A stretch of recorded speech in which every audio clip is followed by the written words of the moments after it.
क्या हो अगर आपकी पूरी जिंदगी, आपका परिवार, आपका प्यार, आपकी खुशियां, सब कुछ सिर्फ 2 मिनट का सपना निकले? और जब आप जागें तो पता चले कि वो सब कभी था ही नहीं। यही हुआ था एक बार देवर्षि नारद के साथ। आकाश गंगा के एक शांत कोने में देवर्षि नारद भ्रमण कर रहे थे। उनके चेहरे पर आत्मविश्वास था, लेकिन मन में एक सूक्ष्म अहंकार भी जन्म ले चुका था। उन्हें लगने लगा था कि उन्होंने काम, क्रोध और मोह तीनों पर विजय पाली है। वे सीधे वैकुंठ पहुंचे और भगवान विष्णु से मुस्कुराते हुए बोले, प्रभु, आपकी यह माया आखिर है क्या? जिसे देखो वह इसमें फंसा है, लेकिन मैं तो इसे देख भी नहीं पा रहा।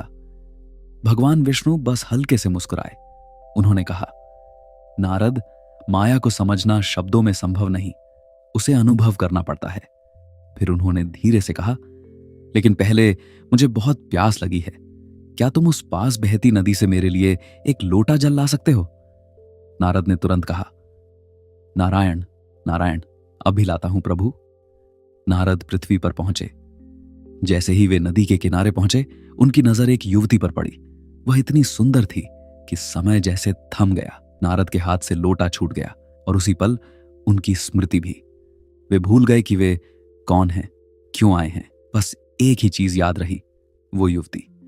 नारद उस युवती के घर पहुंचे, उसके पिता से उसका हाथ मांगा और जल्द ही उनका विवाह हो गया।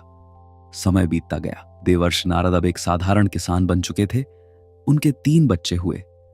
सुबह खेतों में काम, शाम को बच्चों के साथ हंसी और रात को पत्नी के साथ सुकून।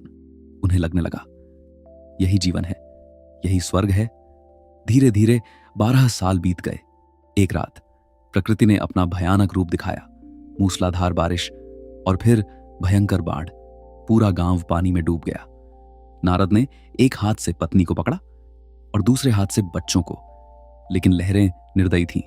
एक एक करके पहले बच्चे छूटे, फिर दूसरा, फिर तीसरा और अंत में उनकी पत्नी भी। नारद चीख उठे, नहीं, कोई मुझे बचाओ, मेरा सब कुछ खत्म हो गया। जैसे ही उन्होंने हार मानकर आंखें बंद की, अचानक उनके कंधे पर एक कोमल स्पर्श हुआ और एक परिचित आवाज गूंजी, नारद, मेरा पानी कहां है? मैं आधे घंटे से तुम्हारा इंतजार कर रहा हूं। नारद ने आंखें खोली।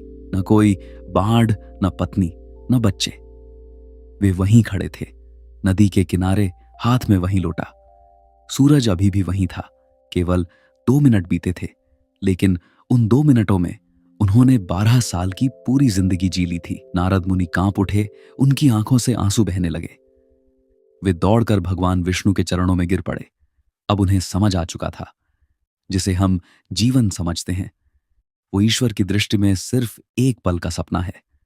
अब एक सवाल आपसे, क्या हमारी आज की सोशल मीडिया वाली दुनिया, जहां हम लाइक्स, फॉलोअर्स और दिखावे में खो जाते हैं, क्या वो भी नारद की उसी माया का आधुनिक रूप नहीं है, जहां हम असली जीवन भूलकर एक डिजिटल सपना जी रहे हैं?